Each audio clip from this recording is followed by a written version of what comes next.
Muy buenas noches, amigos. Bienvenidos a la emisión estelar del Comercio TV. Aquí, lo más destacado del día.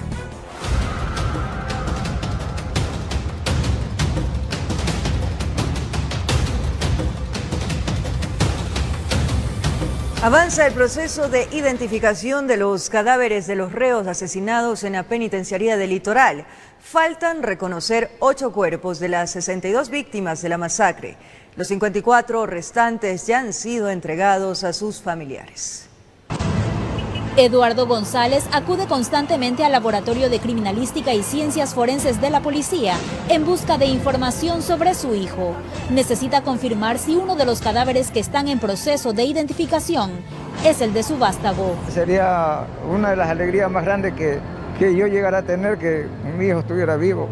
Pero en cambio vuelta ya no hay las posibilidades, porque por lo menos los pabellones donde se suponía que él podía estar no está. No sé si lo habrán incinerado porque el cuerpo no aparece. Quiero que me digan algo por lo menos y me lo entreguen, que sea para darle cristiana sepultura. Momentos antes de la masacre del 12 de noviembre en la penitenciaría del Litoral, dijo que su hijo se contactó con él para comunicarle lo que estaba pasando. Yo el día viernes yo chateaba con él. Me decía, papá, hay problemas aquí adentro, están disparando, están matándose allá adentro, me decía mi hijo, porque mi hijo como estaba en la parte de afuera, él simplemente escuchaba nomás los ruidos de adentro, pero él decía que ya había problemas, de ahí ya no supe más de la vida hasta el día de hoy. En el Laboratorio de Criminalística avanzan con el proceso de identificación de los cuerpos. Dentro de los procesos que nosotros tenemos son 62 cadáveres levantados en la penitenciaría, de los cuales 54 cadáveres han sido entregados, un cadáver por entregar y la identificación de 8 cadáveres que nosotros tenemos. Hay 3 métodos utilizados para reconocer los cadáveres de los reos asesinados. A la intervención propia del levantamiento del cadáver. El segundo procedimiento que hacemos es la necroidentificación de aquellas personas, las heridas que presentan cada uno de ellos. Una tercera fase que ya prácticamente es una perfilación genética que se empieza a realizar con la par de antropología forense. El proceso de identificación de los cuerpos a través del ADN puede tardar varias semanas, pues se requiere contactar a los familiares, tomar sus muestras genéticas y realizar el cotejamiento, informó Roselena Vasconés. En el sur de Guayaquil se encontró el cuerpo de un neonato abandonado en medio de la basura, lo que alarmó a los moradores, quienes inmediatamente dieron aviso a las autoridades.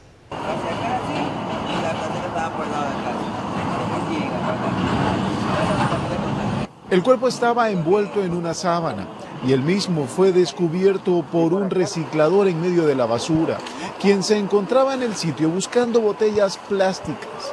Esto hizo que se diera el aviso a la policía, la cual llegó rápidamente para empezar con el proceso debido. De inmediato, los primeros detalles de lo encontrado. A primera vista se logra visualizar un neonato aparentemente recién nacido abandonado en la vía pública, por lo que se llama a la ambulancia inmediatamente y asimismo las unidades especializadas de la policía para que verifiquen esta novedad. Todo ocurrió en el sector de Los Esteros, en el sur de Guayaquil. De ahí que fue trasladado hasta el edificio de ciencias forenses para su respectivo análisis, que tanto moradores del sitio como recicladores agotaron que casi este tipo de hechos no ocurren en la zona. Nos percatamos que el bebé estaba fallecido, pues ya estaba moradito. Y sí, un bebé recién nacido con todo, placenta, con cordón umbilical. Y lo habían venido a dejar botado recién nomás, una pareja vino. Pero ya, y entonces ya el bebé ya estaba fallecido, pues ya no se puede hacer nada. Primeramente pues acordonar el lugar y alejar a las personas ajenas de aquí al lugar, y posterior llamar a las unidades de INASED y Medicina Legal para que hagan el respectivo procedimiento legal y levantamiento del cadáver. Según autoridades de seguridad, revisarán lo captado por las cámaras para poder establecer quiénes estarían detrás de este suceso, informó Julio César Saona. Recorremos el país. En el cantón Baños de Agua Santa, un joven intentó matarse con una navaja y saltar desde el puente San Francisco. El ciudadano fue persuadido por la policía, que evitó un hecho lamentable. Quienes pasaban por el puente se percataron de las intenciones del joven de 19 años. Portaba una navaja en su mano, amenazaba con cortarse las venas y al mismo tiempo saltar al vacío del puente al fondo del río Pastaza. Estiman una altura de más de 250 metros de profundidad. Según expertos igualmente del Ministerio de Salud, hemos acertado de que el nivel de letalidad del puente es mortal. Un escenario nada alentador tuvieron que enfrentar los policías, quienes llegaron para tratar de persuadir que desista de atentar contra su vida. Las negociaciones demoraron cerca de 2 horas. Al joven incluso le llevaron comida. Se aisló la escena, se pudo contener, se delimitó 3 perímetros, perímetro de control absoluto, el perímetro interno y perímetro externo. La negociación dejó buenos resultados, se descuidó par de segundos y los uniformados saltaron sobre la humanidad de Luis G., a quien no lo soltaron y la emergencia fue bajando de intensidad. Logramos salvarle la vida al ciudadano, este momento ya está con su tratamiento. En esta ocasión el protocolo de manejo de crisis fue efectivo. La actuación de elementos de la policía impidió que el joven de 19 años atente contra su vida. Aparentemente no estaba bajo efectos de sustancia alguna. En esta oportunidad, como que la depresión le llevó a una situación extrema. Al no conseguir un empleo, entonces esa era su motivación. Pudo haber tenido alguna otra motivación que puede ser sentimental, pero eso es lo que mencionaba más el ciudadano al momento de la negociación en crisis. Finalmente fue llevado al Hospital Básico de Baños para que profesionales le brinden ayuda y evitar que vuelva a intentar suicidarse. En Quito informó Iván Casamen. Un agente metropolitano de tránsito en aparente estado etílico manejaba un vehículo que terminó sobre el parterre. El conductor cargaba su uniforme y en el interior la chompa con su número de código. A esa hora de la noche pocos fueron los testigos, pero el hecho causó indignación y grabaron al conductor, en este caso un presunto agente metropolitano de tránsito. El percance sucedió en la intersección de las avenidas República y Eloy Alfaro, norte de la capital. Al parecer se confundió de vía, como todo estaba forrado de cemento, se fue por donde no debía. Tenemos conocimiento del suceso. Estamos en el proceso investigativo. Por la trayectoria que tomó, aparentemente intentó curvar a la izquierda, pero claro, como no estaba con sus 5 sentidos, se fue por donde la vía no estaba, un espacio destinado para peatones. El implicado en el percance de tránsito llevaba puesto parte del uniforme que lo identificaba como funcionario de la Agencia Metropolitana de Tránsito. Cargaba puesto el pantalón, así como un cinturón con algunos implementos, y en uno de los asientos la chompa. Y la máxima autoridad dará su pronunciamiento de acuerdo a la parte sancionatoria. Por su aparente estado de ebriedad no podía ni pararse, apenas lograba balbucear algunas palabras. Elementos de la policía asistieron en la emergencia. Fue en este muro donde el vehículo prácticamente se quedó embancado y el que impidió que el conductor siga su camino. El director de fiscalización de la AMT confirmó el hecho, pero no entregó mayores detalles. En este caso suponemos que el agente debe estar detenido, aunque no hubo daños al bien público, conducía en aparente estado de ebriedad, excediendo los límites permitidos. La máxima autoridad emitirá obviamente la sanción si fuese el caso, con el máximo de la pena. Recuerde que la dupla delantera, licor y acelerador, son malos amigos.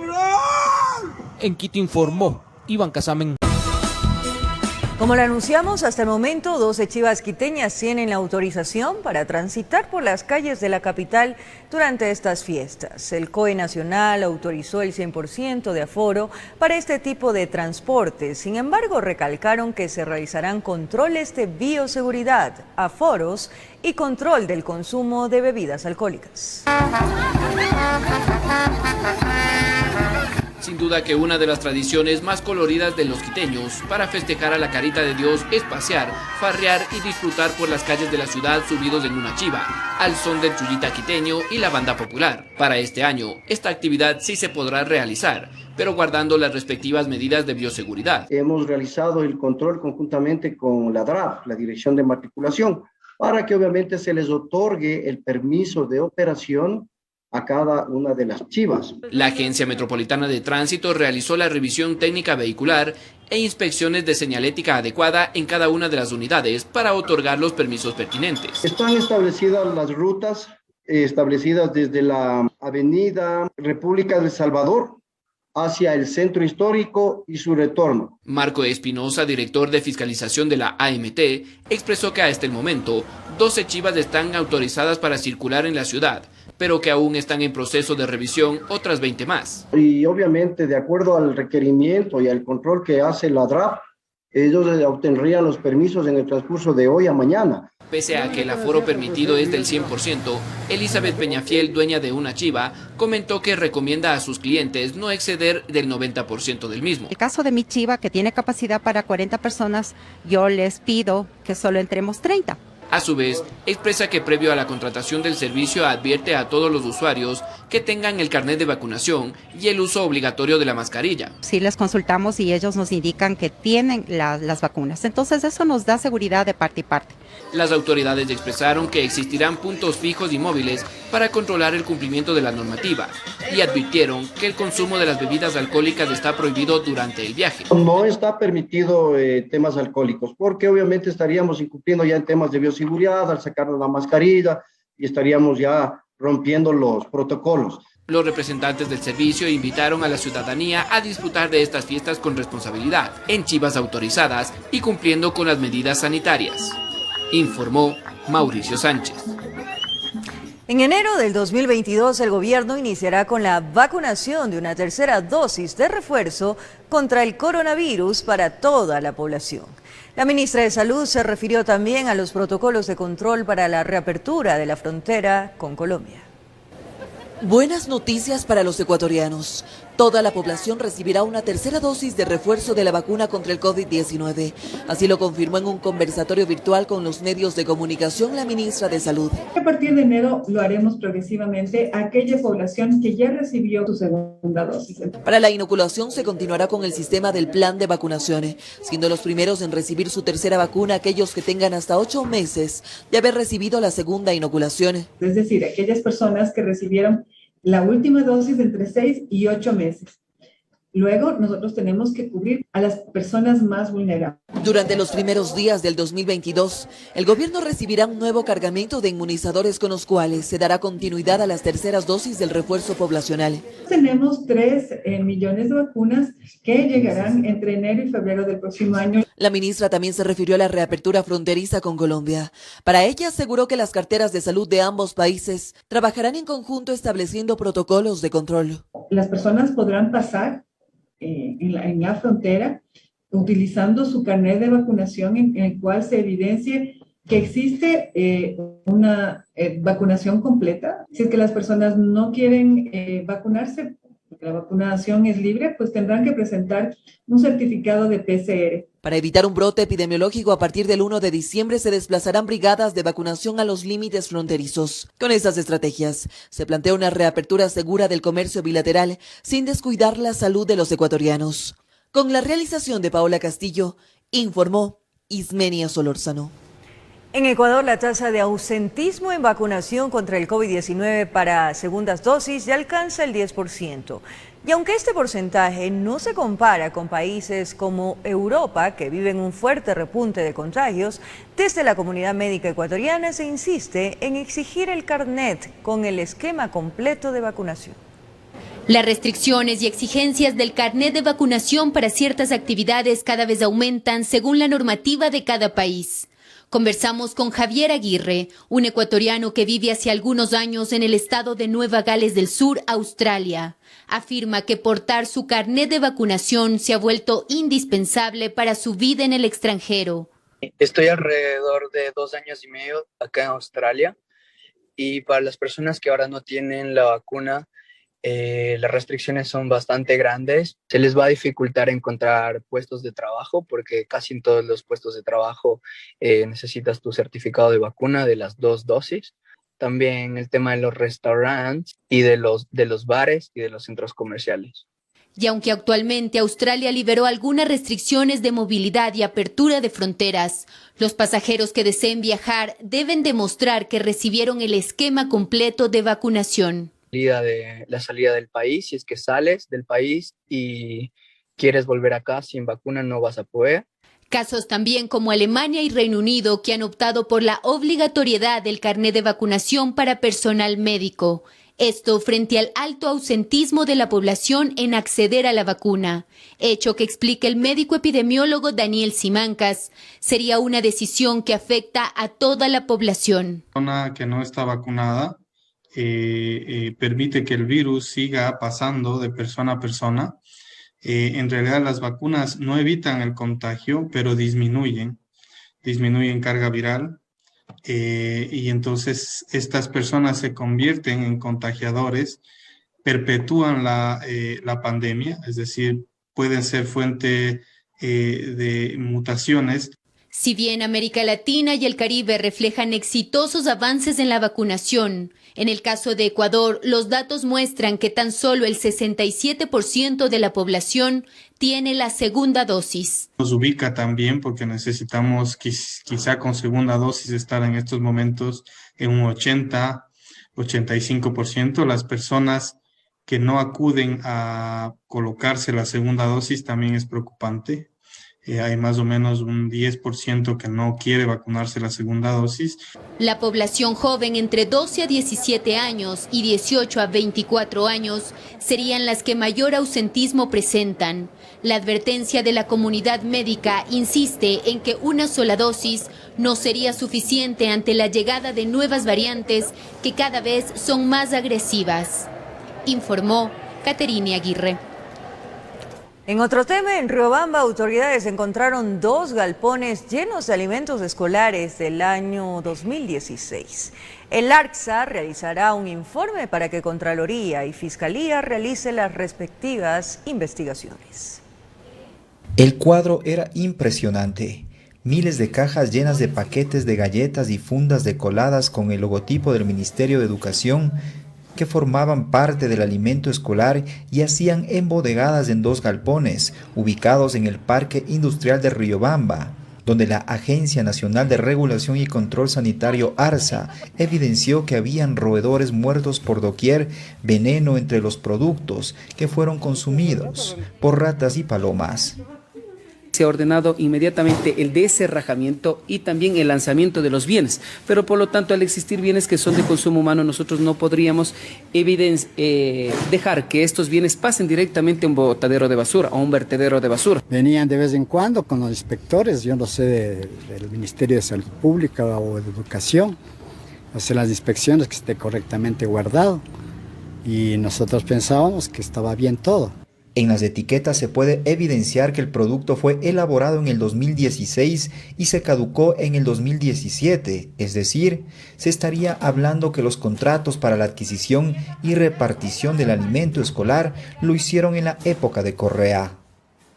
Entonces es un hecho más de ese nefasto gobierno que ha estado plagado de corrupción que ahora sale a la luz. Tenemos en cuenta de que hay varios materiales que ustedes podrán evidenciar que se encuentran sellos del Estado y por lo tanto si se trata de un perjuicio ocasionado al Estado tienen que intervenir las autoridades. Se contabilizan al menos 1 millón de unidades en galletas y más de 400.000 fundas de 1 kilo decoladas, cuyo perjuicio sería de al menos unos $600.000. Pero también, previo a eso, nosotros vamos a poner en conocimiento de la autoridad pertinente, como es la Fiscalía y también la Contraloría General del Estado, para que inicien el proceso investigativo y se dé también con la responsabilidad. Lo triste del caso es que Chimborazo es la 3ª provincia con el mayor índice de desnutrición infantil. En Chimborazo informó Darwin Altamirano. Por seguir en nuestra sintonía, esta es la emisión estelar del Comercio TV. 4 ex policías que se encontraban sentenciados por intento de magnicidio dentro del caso 30S fueron declarados inocentes. Ellos estaban condenados a 12 años de prisión.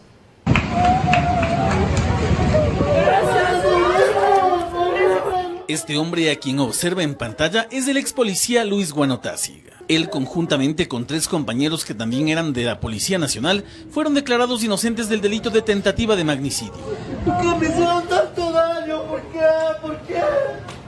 Condena que recibieron en 2014 por supuestamente querer atentar contra la vida del expresidente de la República, Rafael Correa, el 30 de septiembre del año 2010. Conocido el fallo de los jueces de la Corte Nacional de Justicia, quienes llevaron adelante la audiencia de revisión del caso de los exuniformados, varios de los procesados se mostraron contentos de saber que fueron declarados inocentes. Se hizo. Los inocentes siempre buscamos inocencia. Y así es. Nunca más. Nunca más. Óscar Ayerbe, presidente de la Asociación Víctimas 30S, explicó que la justicia falló a favor de los ex policías porque nunca hubo delito. A su parecer, 2 pruebas fueron irrefutables. La primera, que no estuvieron armados. ¿Cómo se puede perpetrar un intento de asesinato a un presidente de la República? Un intento de magnicidio sin armas. El segundo punto, aseguró, fue un peritaje balístico para determinar la ubicación precisa de cada uno de los uniformados. Esto habría concluido que no existió posibilidad de atentar contra la vida del expresidente Rafael Correa. Por ejemplo, Jesús Getacama nunca estuvo en el escenario. Luis Guanotaxi, Eduardo Moyo y Giovanni Lazo en el supuesto no consentido, que hubieran tenido fusiles automáticos con rayos láser de última tecnología y hubieran intentado disparar a Rafael Correa, no tenían fuego de tiro, es decir, no tenían el ángulo que permita que la bala disparada llegue al objetivo. Según la asociación liderada por Ayerbe, 156 procesados por diferentes delitos relacionados con el 30S han sido declarados inocentes desde el 2018 a la fecha.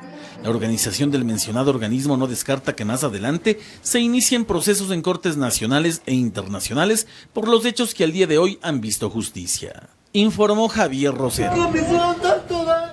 El Frente Unitario de Trabajadores FUT propone que el incremento salarial se efectúe cada 6 meses, hasta completar los $100, que sería la propuesta del régimen.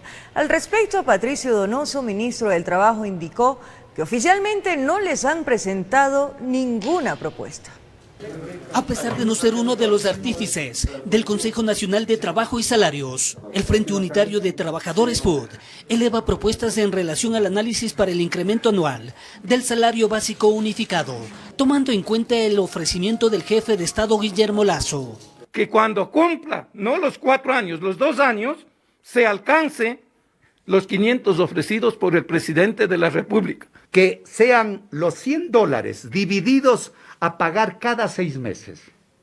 Estos primeros 6 meses, los 25, los otros 6 meses, los 25, y así vamos a llegar a los 2 años. Y los otros 2 años tengamos la posibilidad de sentarnos en la mesa a discutir ya lo que es la elevación del salario, pero con los verdaderos representantes de los trabajadores, lamentando que en el Consejo Nacional de Trabajo no estén los representantes de las centrales sindicales que integramos del Frente Unitario.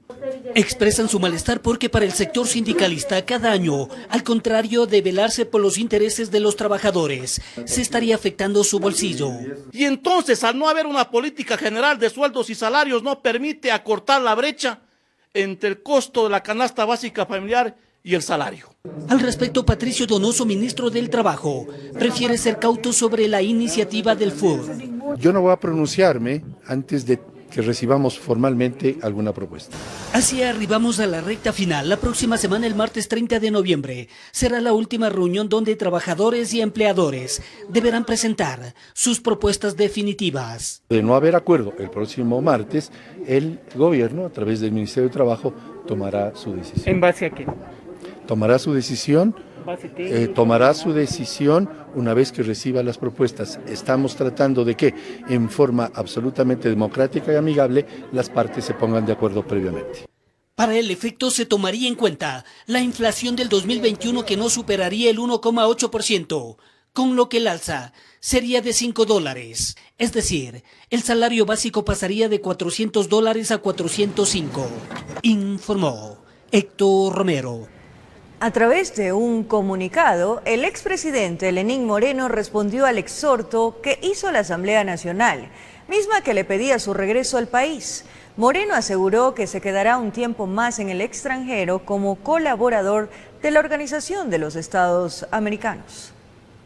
El expresidente de la República, Lenín Moreno, informó a la Asamblea Nacional a través de un comunicado que se encontrará fuera del país por un tiempo más tras ser invitado por el secretario general de la OEA a colaborar como comisionado. El presidente Moreno tiene varias denuncias en Fiscalía, tiene denuncias en la Contraloría. Estamos solicitando que se informe a la OEA de este particular. Pero a decir del Contralor General del Estado, la presencia de Moreno en el país no es indispensable en las investigaciones que se realizan. Se le puede notificar el inicio de las acciones de control en cualquier lugar donde esté. Tenemos registrado un correo electrónico y el proceso se inicia de ahí. Si posteriormente se necesita, pues será requerido. La Asamblea Nacional aprobó la noche del martes una resolución en la cual se indicó que venció el tiempo por el cual Moreno solicitó estar fuera del país. Moreno, en su comunicado, señaló que esto no tiene sustento jurídico y solicitó una prórroga. A criterio del asambleísta Ana Belén Cordero, la resolución de la Asamblea Nacional sobre el expresidente Lenín Moreno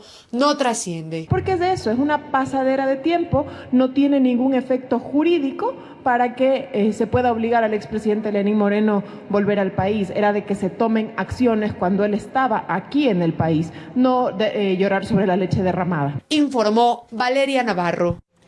El Consejo de Administración Legislativa CAL admitió a trámite el pedido de juicio político en contra de Diana Atamaín, presidenta del Consejo Nacional Electoral, y los consejeros José Cabrera, Enrique Pita, Estela Cero y Luis Verde Soto por presunto incumplimiento de funciones durante las elecciones generales de 2021, entre las que constan un supuesto incremento de votantes e irregularidades en la página web del CNE. Viviendas se desplomaron en Pimampiro, provincia de Imbabura, tras el deslizamiento de tierra provocado por una falla geológica que bordea el lugar. Aunque ninguna pérdida humana se registró en el sitio, las familias aseguraron que tras el hecho lo perdieron todo. Toda mi niñez me crié aquí en esta casa, que la verdad es un dolor que se podría decir que no se puede superar, ¿no? En Pimampiro, provincia de Imbabura, 11 casas se desplomaron tras un deslizamiento de tierra provocado por una falla geológica. Nosotros fuimos con nuestros propios medios, con mi familia, pues pagamos un camión para poder salir porque pedimos a la municipalidad que nos ayudara, pero ellos dijeron que no, que tengamos paciencia y que tengamos calma porque nada iba a pasar y ahora ya se acabó todo. Las autoridades reportaron que el hecho ocurrió la madrugada de este miércoles en la comunidad San José de Aloburo, tras un deslizamiento de tierra de gran magnitud. Estaban evacuados ya hace más de una semana 12 familias. Entonces hoy día se pudo evidenciar que las acciones tempranas y oportunas evitaron alguna tragedia. Hace 3 meses aproximadamente se comenzaron a abrir unas grietas en la parte superior de las montañas y esto ya mantuvo alerta a los habitantes de este sector. Estos tiempos ya, digamos, hace unos 15 días atrás ya se complicó esto. Entonces yo estaba hasta la última hora, dormía en mi casa, entonces ya cuando se fue la parte de abajo, yo ya me salí, pues. En las imágenes pudimos captar los cuantiosos daños como si se tratara de los escombros que dejó un terremoto. Desde este lugar sí quisiera pedir a las autoridades, a las entidades que tienen la competencia, que nos echen una mano porque hemos quedado en la calle. Ahorita lo que tenemos es esto. Y eso también no está en buenas condiciones. El fenómeno se habría originado por una falla geológica que atraviesa la zona. Así lo explicó Héctor Jarrín, geólogo de la prefectura de Imbabura, quien asegura que el desprendimiento y desplazamiento de la corteza terrestre es de al menos 10 hectáreas. Lo que ha sucedido actualmente es apenas un indicio de la magnitud del fenómeno. Es algo que esto ya se ha activado y va a continuar, porque ahora si nosotros vemos la parte superior de donde ha sucedido, se ha quedado sin piso, sin sostén, de tal manera que eso es una zona que está en altísimo riesgo. Las familias que habitaban en las 11 casas afirman que lo perdieron todo, pues nada quedó en el lugar. Árboles, postes, paredes y hasta la carretera desaparecieron. Se deslizaron, obviamente todos los cultivos se perdieron.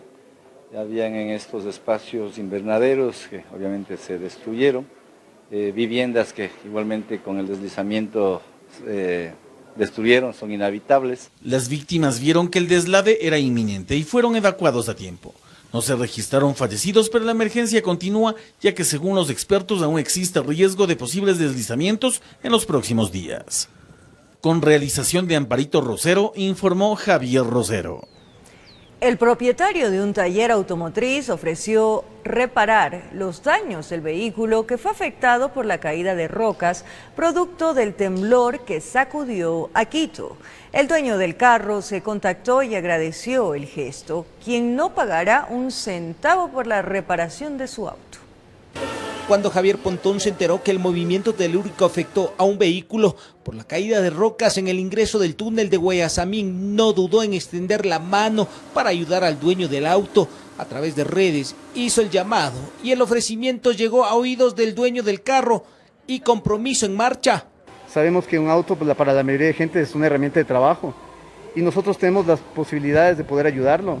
Así que dijimos, ¿por qué no? No todo es recibir, también podemos dar. Por cuestiones de trabajo no pudo llevar al auto al taller, lo hará en las próximas horas. En épocas difíciles que alguien aparezca con semejante ofrecimiento, un indicador que la solidaridad aún vive en el corazón de muchas personas. Si es que la gente se quiere unir a esta causa, por ejemplo nuestros proveedores de pintura, de repuestos, nos pueden dar una mano con eso, serían bienvenidos, ¿no? Lo más importante y digno de destacar que por la reparación, Alexis Chassi no pagará un centavo.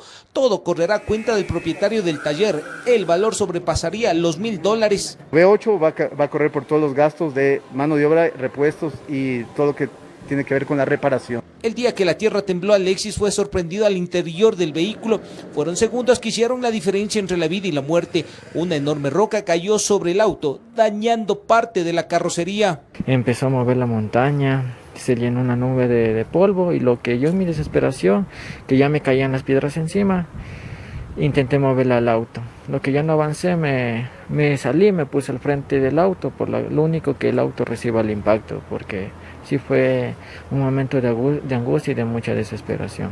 Ahora ya es cuestión de organización para que el carro llegue al taller. La reparación demoraría una semana y lo más importante, con cero costo para el dueño del auto.